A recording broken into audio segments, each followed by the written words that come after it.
Hi everyone, good day to all of you. Welcome to YouTube and you are in the Simon Discarte channel. Alam nyo ba kung nasaan ako ngayon? Nasa loob ako ng cruise line. O, diba? Palakpak muna dyan. Yeah. Okay. So, sa araw na ito, ang content natin ay pinamagatang tips para tumagal ka sa iyong pagbabarko. So nawa sa mga nanonood dyan, nawa masundan nyo ang aking channel by subscribing. Kasi every time nag-upload ako ng mga videos kung saan realidad nasa loob ng barko. So malalaman nyo kung ano yung mga nangyayari na sa buhay ng mga marino. But, of course, meron tayong sinusunod dito. Mayroong social media rules. Kaya ingat-ingat din tayo. Kaya may mga bagay na hindi ko pwedeng realidad na kukunan siya ng video kasi kailangan pa natin ng pahintulot. Pero sa mga ganito lang, okay lang yan. Pero tandaan nyo to mga kaibigan, ako po ay ex-crew na at ako po ay matagal nang nagbabarko. Kaya talagang kung ano yung sasabihin ko talagang totoong nangyayari sa loob ng barko. Kaya ano pa ang hinihintay mo kung ikaw ay gusto mong magbarko, kung gusto mong i-share to sa kaibigan mo na gusto nangangarap at gusto niya magbarko, i-share mo na ang channel ko, okay? So it's very easy. Just search Simon Discarte channel at dyan nyo matatagpuan ang aking channel. Okay, so let's start with, as I said, ang content ko nga sa araw na ito mga kaibigan ko, it's all about nabulbulol na naman ako. Okay, tips para tumagal ka sa pagbabarko mo. Una, tandaan mo to, learn from the ex-crew. Una, isama mo lagi ang Diyos. Kasi sa pagbabarko natin mga kaibigan, kailangan talaga isama mo ang Diyos. Kasi pag hindi mo isinama ang Diyos sa iyong pagbabarko, gigive up ka. Pag hindi mo sinama ang Diyos sa iyong pagbabarko, madali kang bumigay, magkukwit ka, uuwi ka na hindi mo matatapos ang iyong kontrata. Kasi sa totoo lang mga kaibigan ang pagbabarko ay hindi siya talaga madali. Pero kung gusto mo kumita ng mga malalaking sahod, kasi alam naman natin na ang mga marino, mga seaman ay malalaki talagang sahod, then magbarko ka. Kung malakas ang loob mo, may binabayaran ka, may pangarap ka, then magbarko ka, go! Okay? Wala namang imposible kapag pinagdasal mo, kapag hiningi mo sa Kanya. So, laging isama ang Diyos, Yan ang tips number 1 para tumagal ka sa iyong pagbabarko. Isama mo lagi ang Diyos.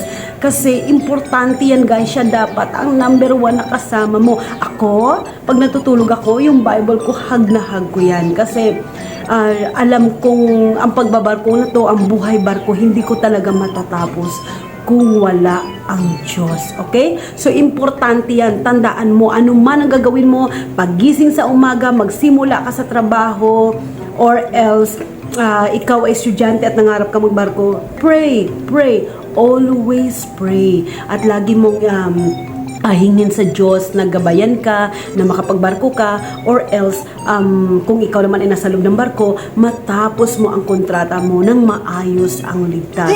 Importante talaga guys, kahit anong posisyon ka pa sa loob ng barko, isama mo ang Diyos. Kasi hindi mo alam, maraming kalaban sa labas, maraming hudas, maraming mga negative vibes na makaka-encounter ka sa araw-araw. Pero pagbalot ka ng Holy Spirit, pag sinama mo ang Diyos sa iyong pagbabarko, no one can touch you. Diba sinabi yan sa Bible? Touch not my anointing one. So, kapag nakakonek ka sa Lord, walang makakagalaw sa iyo. Okay? So, yan ang tips natin. Number 1, isama mo ang Diyos sa iyong pagbabarko. Ano yung tips number 2? Okay, look after yourself. Kasi importante yan guys na hindi lamang pamilya natin ang nilook after natin, kundi mga sarili din natin. Kasi pag bumigay yung katawan natin, lalo na pag inaasahan ka sa pamilya, paano ka na makakatulong? Kaya guys, ang tip number 2 is importante, alagaan nyo ang sarili nyo. I-monitor nyo, nakatulog ka ba ng mahimbing, kumakain ka ba ng maayos, nag-i-ersesyo ka ba, yung mental health mo, ano bang ginagawa mo, naglilibang ka ba, okay?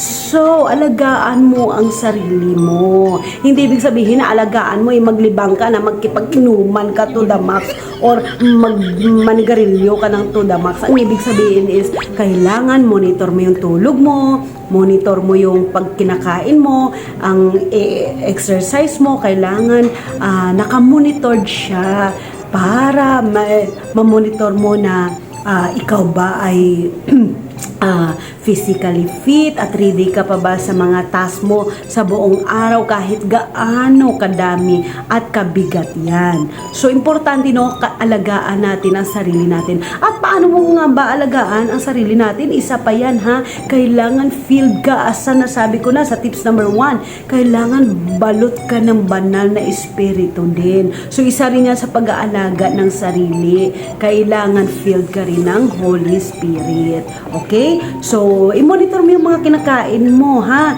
Huwag lang yung puro ka, kailangan meron balanced diet.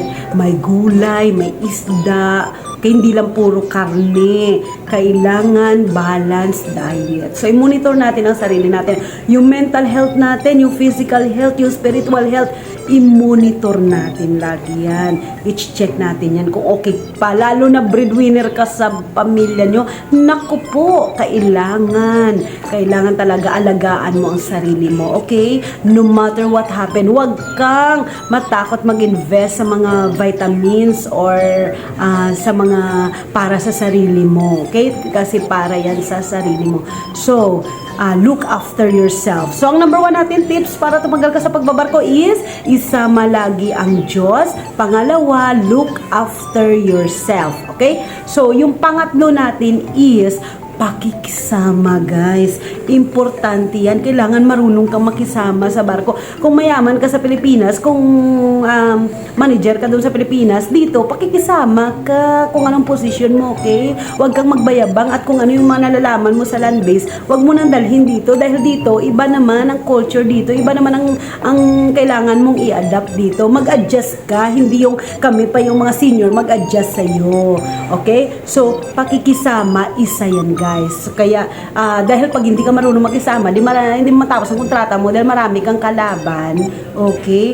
So, pero kung marunong kang makikisama, guys, matatapos mo ang kontrata mo ng maayos, masaya, at ligtas. Okay? So, ayun lang, no, ang tanging masishare ko, learn from the ex-crew. Okay? So, yun nga, no, ang content natin sa araw na ito is all about tips kung paano ka nga ba tumagal sa iyong pagbabarko. Ulitin ko uli, ha?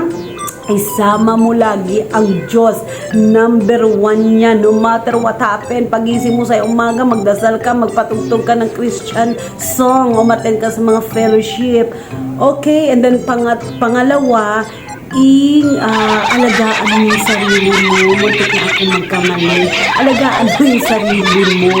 Okay, look after yourself. Yan ang number 2 na importante. At yung pangatlo is pakikisama, guys. Okay? Kasi, bakit importante yung pakikisama? Kasi, minsan sa buhay natin, at ito ang realidad, kaharap mo, maya-maya wala na, maya-maya tigok na, maya-maya uwi na. So, kaya pakikisama, isipin nyo lagi na ang kapwa nyo ay blessing yan sa inyo. No matter what, it's either boss mo yan or downline mo yan, blessing yan. Sino man yan, blessing yan. Isipin mo lagi yung ang sinabi sa salita ng Diyos na kung ano ang ginagawa mo sa kapwa mo, ayan din ang babalik sa iyo. Okay? So, importante sa pagbabarko mo is pakikisama. Kung Kung ikaw ay hindi ka pa nagbarko at gusto mong magbarko at gusto mong magkaroon ng idea sa pagbabarko, sundan mo na ang channel ko. All you have to do is to subscribe, like, and share also to your friends my YouTube channel. Okay, don't forget, you are in the Sima Discarte channel. My name is Maricel and nandito ako sa loob ng cruise line. Okay, so masubaybayan nyo ako mula umpisa hanggang sa matapos ko ang aking kontrata. Okay, so please share my YouTube channel to your friends, your loved ones. Okay? So God bless you guys, whatever you're doing. At kung ikaw ay marino na nasa loob ng barko at gusto mo nang give up, wag. Okay? Kaya mo yan. Dahil kung nakaya na namin, makakaya mo rin yan. Okay? Bon voyage, whatever you're doing guys. Bye!